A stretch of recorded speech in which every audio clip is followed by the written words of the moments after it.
নীলফামারী জলঢাকাবাসী কেমন আছেন আপনারা সবাই? জলঢাকায় আমি কখনো আসি নাই, বাট নীলফামারীতে আমি এসেছি। গতকাল দুপুরের পরে আমার নীলফামারীতে একটা জুমার পরে মাহফিল ছিল। আমার পাও কেটে গেছে, আমার হাতও কেটে দিয়েছে। এত মারামারি, ছেলে ফেলে যে কি পাগল! মানে আজকে এখানে আসতে গিয়ে আমার জীবনের উপর দিয়ে আমাকে আসতে হয়েছে। এই যে হাত কেটে গেছে, এখনো এই চামড়া দিয়ে রক্ত বের হচ্ছে। দুপুরে খেতে গেছি, পুরো হাত জ্বলতেছে। তো আমার কোনো অভিযোগ নেই। আমার কথা হচ্ছে একটা, দেখেন প্রিয় ভাইয়েরা, আমি যেটা বলবো খুব সিরিয়াস হয়ে শুনবেন। Don't take it as a funny subject, মজা হিসেবে নেবেন না। মাথায় রাখবেন, আমি আসিফ হুজুরকে দেখে সেলফি তোলার মারামারি ঠিক আছে, মেনে নিলাম, এটা ভালোবাসা। আমি আসিফ হুজুরকে দেখতে মনে চায়, মেনে নিলাম, এটা ভালোবাসা। তবে এই ভালোবাসা জাস্ট মাঠ পর্যন্ত রাখতে হবে না। এই ভালোবাসা আগামী পার্লামেন্ট পর্যন্ত পৌঁছায় দেওয়া লাগবে।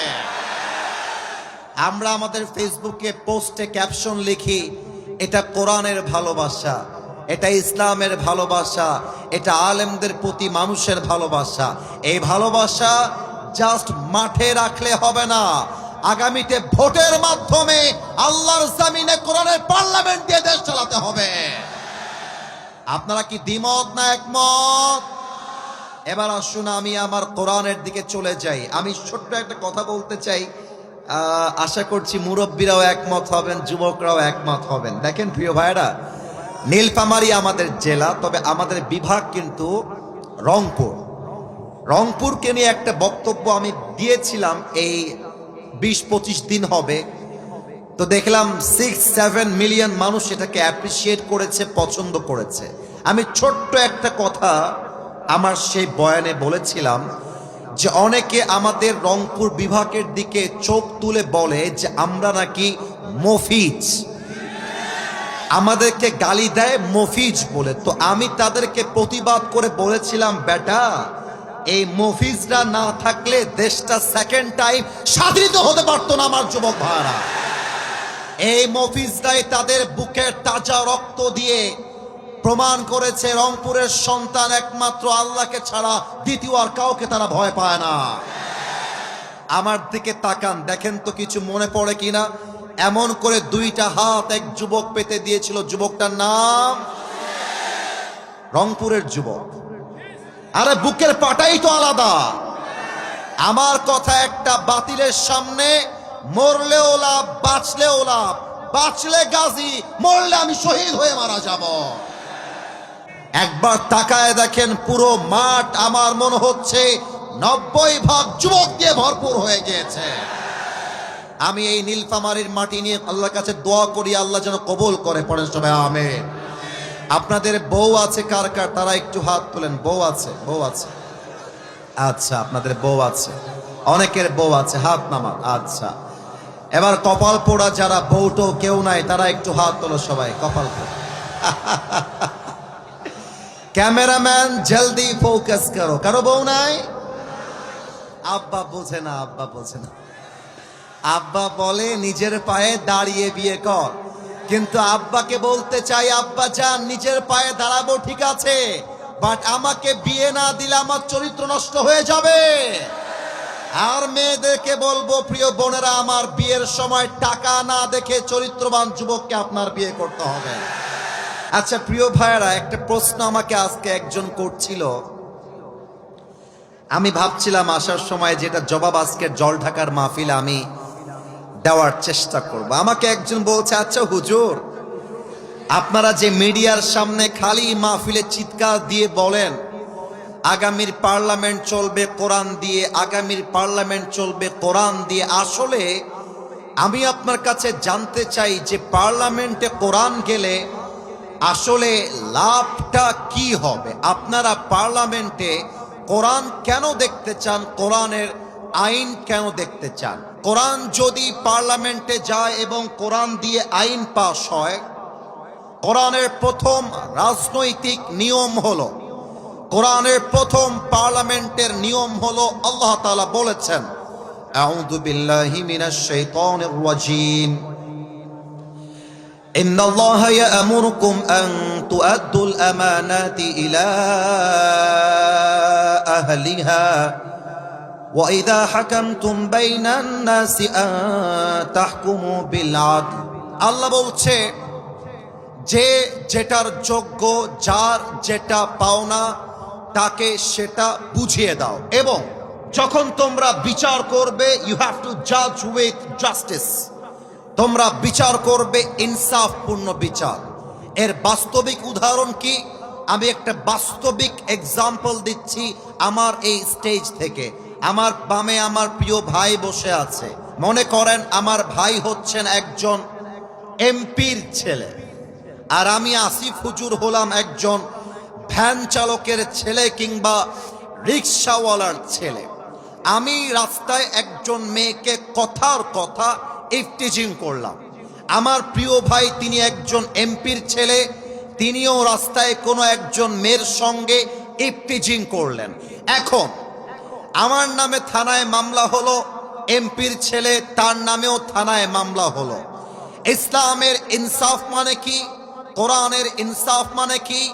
আমার ভাই এমপির ছেলে, এটা বলে কোনো স্বজন প্রীতি করা যাবে না, কোনো আলগা প্রীত করা যাবে না। পার্লামেন্ট আইন হবে, রিক্সাওয়ালার ছেলের যেই বিচার হবে এমপির ছেলের সেই বিচার হবে। এটার নামই আল্লাহর কোরআনের সংবিধান, ঠিক কিনা বলেন?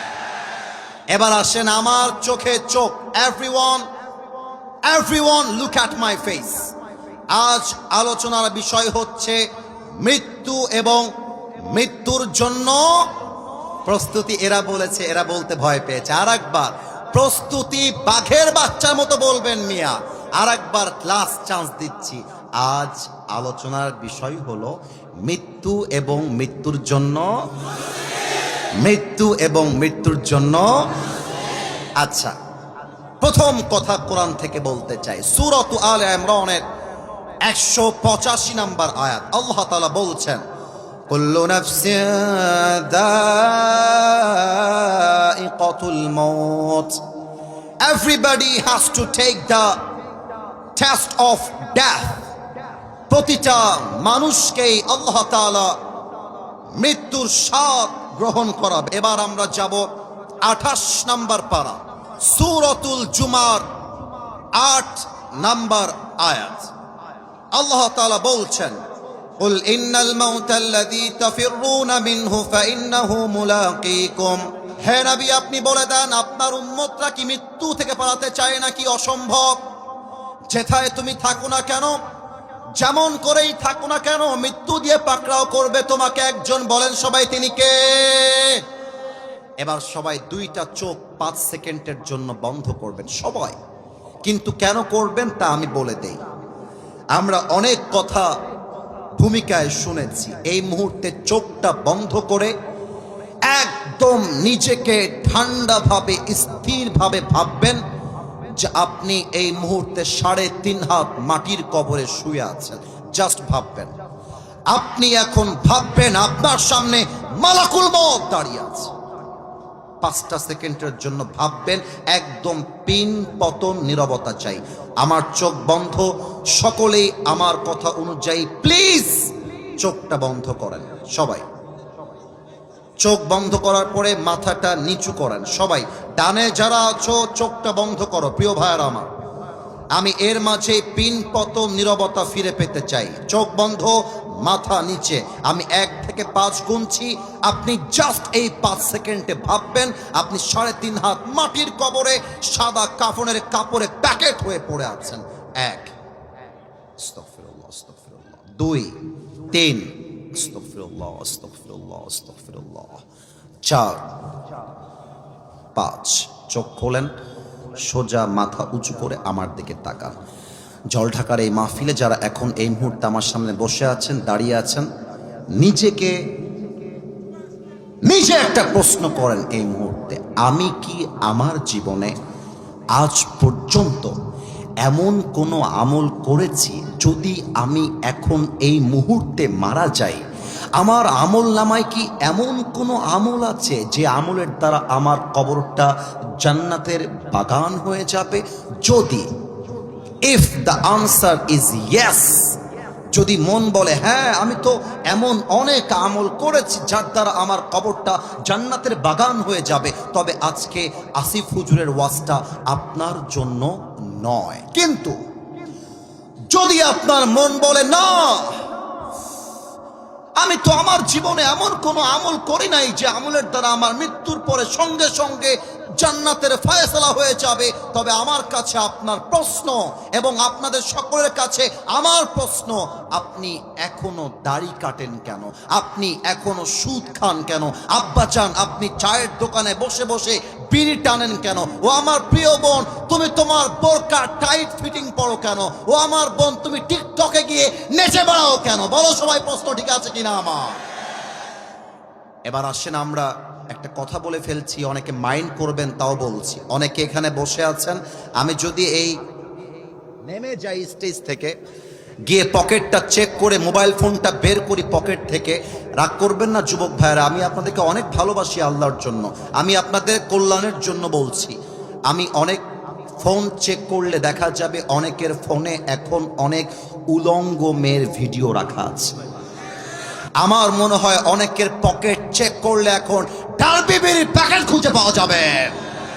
আমার তো মনে হয় এখন যদি অনেক যুবকের মোবাইল ফোনটা চেক করা হয়, যে যুবকটা এই মাহফিল থেকেই তার গার্লফ্রেন্ডকে মেসেজের রিপ্লাই মেসেঞ্জারে করেছে, ঠিক কিনা বলে? এবার আমার দুইটা আঙ্গুলের দিকে তাকান, আমার দুইটা আঙ্গুল দেখেন। মৃত্যুকে আল্লাহ রাব্বুল আলামিন দুইটা ভাগে ভাগ করেছেন। এক নাম্বার নামাজি বান্দার মরণ, আর এক নাম্বার হচ্ছে বেনামাজি বান্দার মরণ। নামাজি বান্দার সামনে যখন মালাকুল মত আসবে, তার দেহের জামাটা হবে সাদা ধবধবে জুব্বা। আমি কিন্তু এই মুহূর্তে হাদিসগুলো বলতে গিয়ে একটু প্র্যাকটিক্যালি বোঝাবার জন্য অভিনয় করব, তাই আমাকে দেখা কেউ মিস করবেন না, কেউ ফোনের দিকে নয়, আমার দিকে তাকান। মালাকুল মতের পুরো চেহারাটা হবে ধবধবে সাদা এবং দেখতে হবে তাগড়া, just like a very young man, তাগড়া যুবকের মতো।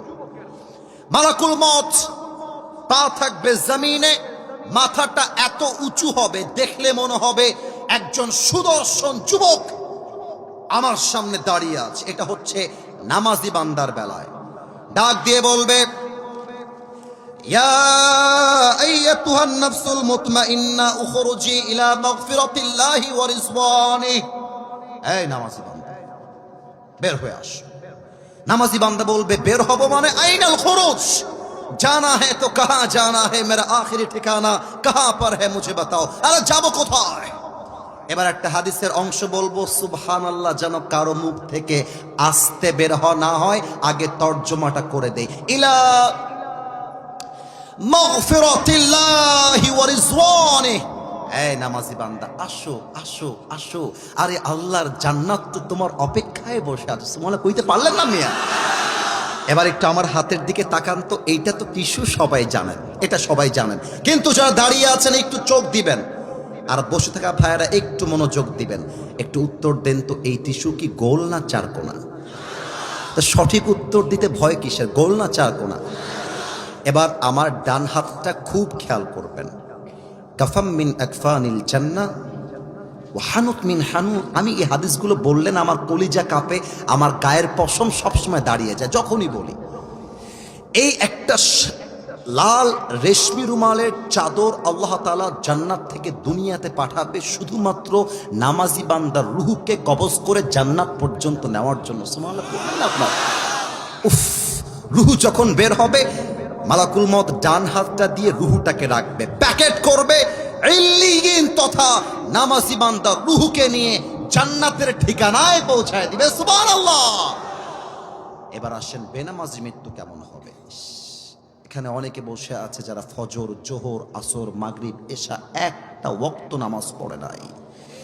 বাংলাদেশের একজন বড় সেলিব্রিটি, নাম বললে এমন কেউ নেই যে এখানে চিনবে না, নামটা আমি বলবো না, না না বলবো না কেন, এটা সিস্টেম না, আমি জাস্ট ইশারা ইঙ্গিতে বলছি যে আমার মেন উদ্দেশ্য কি। আমাকে একদিন ফোন দিয়ে বলল, হুজুর 4টা বছর হয়ে গেছে তার ফেসবুকে কমপক্ষে 6 থেকে 7 মিলিয়ন ফলোয়ার্স আছে। সে বলছে আমি বিগত 4 বছরে 5 ওয়াক্ত নামাজ তো দূরের কথা, ঈদের নামাজও পড়ি নাই, আমি জুমার নামাজটাও পড়ি নাই।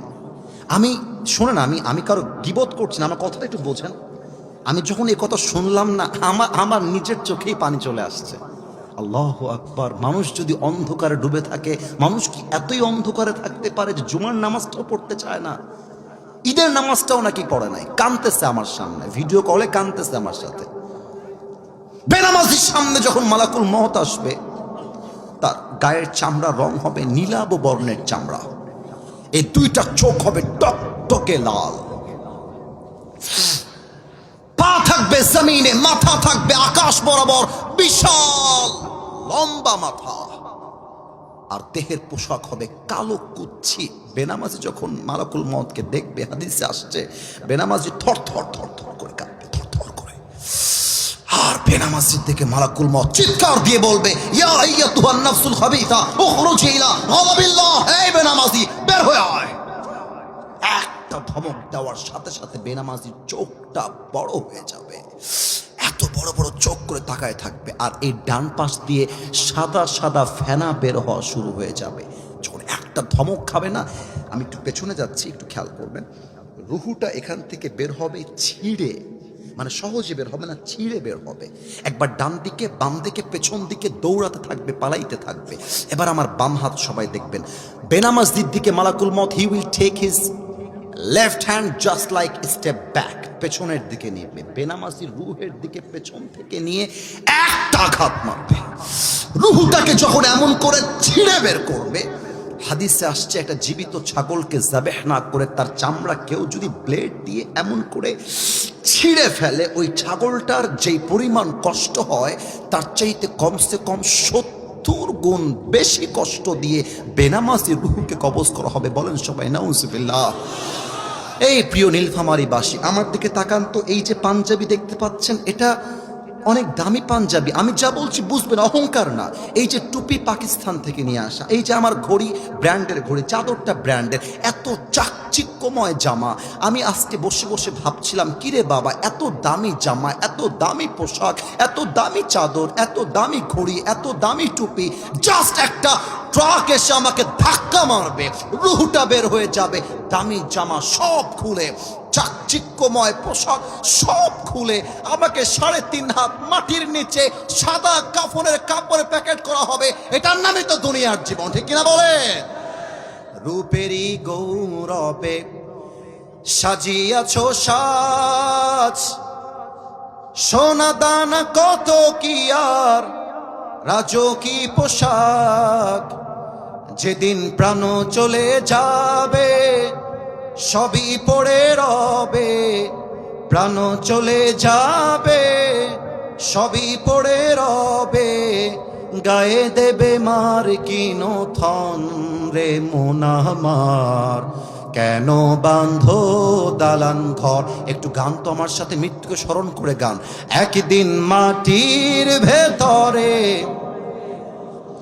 রে মন আমার, কেন বাঁধো দালান ঘর। একটু গান না, একদিন মাটির ভেতরে হবে ঘর রে মন আমার, কেন বাঁধো দালান ঘর, ঠিক কিনা বলে? দেহ তোমার চর্ম চর গলে পচে যাবে, শিরার উপর শিরাগুলি ছিন্ন ভিন্ন হবে, মুন্ডু মেরু দণ্ড সবই হবে খণ্ড খণ্ড, মুন্ডু মেরু দণ্ড সবই হবে খণ্ড খণ্ড, পড়ে রবে মাটির উপরে মন আমার, কেন বাঁধো দালান ঘর। একসাথে, একদিন মাটির ভেতরে রে মন আমার, কেন বাঁধো দালান ঘর, ঠিক কিনা বলে? লাশ যখন কবরে দাফন করা হবে, বলতো 2 ফেরেশতা এসে প্রথমে কয়টা প্রশ্ন করবে? না। চারটা কে বলেছো? হাত তুলো। চারটা কে বলেছো? That is the right answer. Sit down. মোট প্রশ্ন হবে চারটা। আমি বলছি প্রশ্ন, আপনারা উত্তর দিবেন। মার রব্বুক, বলেন তো নীলফামারীবাসী আমাদের রবকে? আল্লাহু আকবার। আল্লাহর নামে এত জোরে, আসতে নয়, আরো জোরে বলেন সবাই, আমাদের রবকে।